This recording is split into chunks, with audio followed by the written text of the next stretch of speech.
I'm Kristen Niemer reporting for the Food Channel. Today, I'm at Langford Farms with the owner, Joe Langford. Now, Joe, tell me about how you got interested in farming.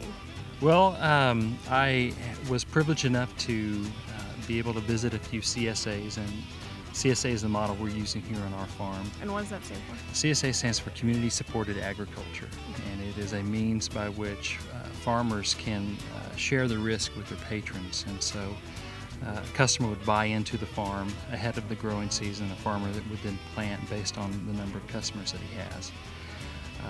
And so that spreads the risk to some of the clients as well. And if there's a bad year for corn, for instance, it's not going to drive that farmer out of business because the risk isn't spread out to all the customers. And usually if there's a bad year for one crop, there's a good year for another crop. But I visited a few CSAs. I really love the model. I love the community aspect of people coming to the farm to work, to see where their food is grown, and one thing led to another, and I just decided to do it. And what other kind of work do you do? Okay, well, I am a Senior Vice President of Technology for an advertising agency in Springfield, Missouri, and I pastor a church as well. So you're pretty busy. Yes, I am. All year round, huh? Yes, without a doubt.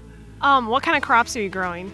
Okay, well, I've got potatoes in the ground over here. I've got broccoli, cauliflower, 2 types of cabbages, like kohlrabi, carrots, probably I think around 9 different varieties of lettuces, and radishes, beets, strawberries, and corn.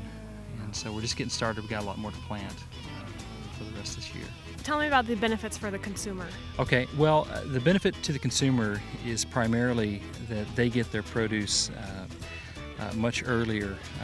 I usually deliver produce the day I harvest it, and so I go from harvest to the table or the fridge within 1 day usually. And a lot of times when people are buying produce from the grocery store, they're getting it maybe several days or even several weeks old. So the produce is much fresher, and people are eating produce that grows naturally in their area. And so people are connected with the land that the produce comes from. They actually come out, if they choose to help on the farm. So they see the land that the produce grows, they see the plants, and they help tend them. And so it gives the community a much stronger connection to their food and to each other.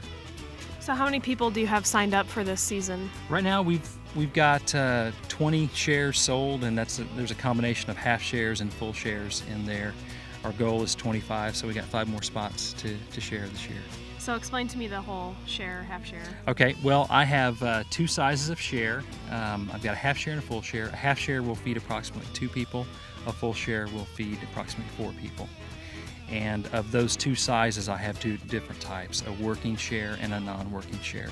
If you choose a working share, you're going to pay a little bit less money, but you have to commit to come out and work 2 to 4 hours a month.